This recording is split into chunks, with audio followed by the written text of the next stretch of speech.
Students, now this is a chapter 4 of science, adaptation in plants.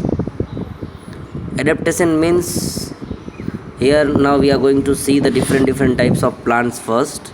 See the plants which are grow on the land, that all the plants are called the terrestrial plants, and plants that grow in water are called aquatic plant. You can see here the body features and the habits that help a living things to live in its natural surrounding. आस पास में जैसा natural surrounding है उसको accept करके हमारे body parts को maintain करना, that is called the adaptation. अब सब में अलग अलग एडेप्टेशन है. पानी में रहने के लिए उसको अपना बॉडी ऐसा बनाना पड़ेगा, जिसको माउंटेन्स पे रहना है उसको अपना बॉडी ऐसा बनाना पड़ेगा. अब डेज़र्ट में रहता है उसको ऐसा बॉडी बनाना पड़ेगा, क्योंकि उनके पास पानी नहीं है डेज़र्ट वालों के पास. तो सबसे पहला हम देखेंगे एडेप्टेशन इन टेरेस्ट्रियल प्लांट्स. तो एडेप्टेशन इन टेरेस्ट्रियल मतलब जो ज़मीन पे है, उसमें सबसे पहला डेज़र्ट का देखते हैं हम. A sandy desert is a vast area. अब इसमें इसका कैसा होता है, क्या क्या एडेप्टेशंस इसमें होते हैं. तो एक तो देखो, desert plants are adapted to grow in hot and dry condition. वो अपनी बॉडी को ऐसा मेंटेन करता है कि वो ड्राई कंडीशन में भी वो अच्छी तरह से ग्रो हो सके. दूसरा, उसको एकदम से कम वाटर मिलता है. जैसे मैं आपको बताऊं, इधर आप देखो क्या लिखा है इसमें. Cactus plant have certain adaptations to survive in a desert. Cactus में कैसा होता है आपको पता है, उसकी स्टेम जो होती है वो स्टेम को मॉडिफाई कर लेता है अपने स्पाइंस में, ताकि उसमें से वाटर का लॉस ना हो जाए. To prevent loss of water, spines protect the plants from herbivorous animals. इसकी जो कैक्टस है वो भी ग्रीन होती है. Green stem makes food for the plant. उसकी स्टेम होती है वही लीफ का काम करती है. Most cactus flower at night. If they were bloomed during the day, the flowers would not survive. Why?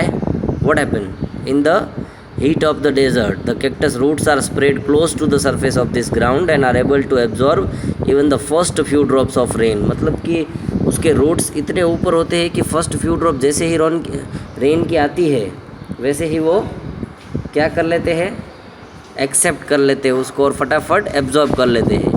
तो ये उसके एडेप्टेशन है. उसने अपनी बॉडी का अपने पार्ट्स से जो प्लांट्स के वो उन्होंने ऐसे एडेप्ट करके रखे हैं.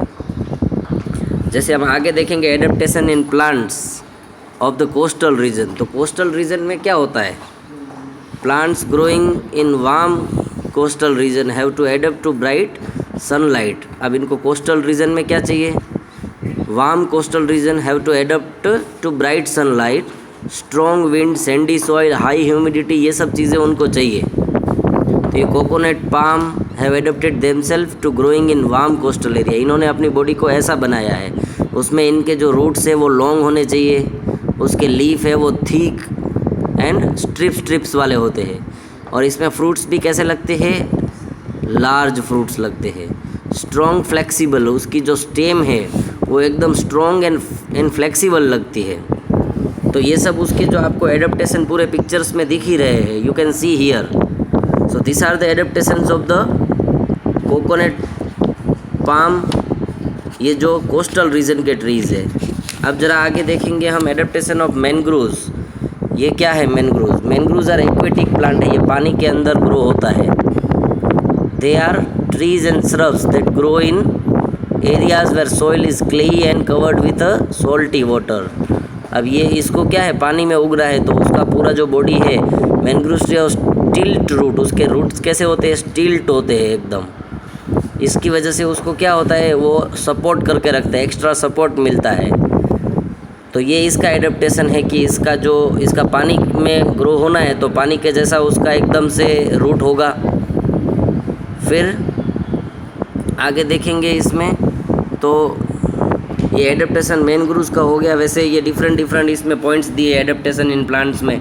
एक्वेटिक प्लांट में फ्लोटिंग प्लांट होते हैं, होलो स्टेम होती है, आपको ये पिक्चर से दिख रहा होगा. डेजर्ट में, मैनग्रोव में, कोस्टल में, ये जो चीज़ें हैं सब वो आपको एक बार रीड करनी है. इसका दूसरा वीडियो भी हम बना के भेजेंगे. अभी आप मेन पॉइंट से इसके बारे में देखोगे। इसकी वाइल्ड लाइफ क्या कहती है? Many kinds of marine and other animals live in mangroves. Mangroves के पूरे पूरे फॉरेस्ट होते हैं, उसमें बहुत सारी वाइल्ड लाइफ भी रहती है। If mangroves are damaged many marine plants and animals will not be able to survive in the region. अगर ये डैमेज हो जाएंगे तो इनकी पूरी वाइल्ड लाइफ है वो डेंजर में आ जाएगी, क्योंकि उनको रहने के लिए ऐसे ही प्लांट की ज़रूरत होती है।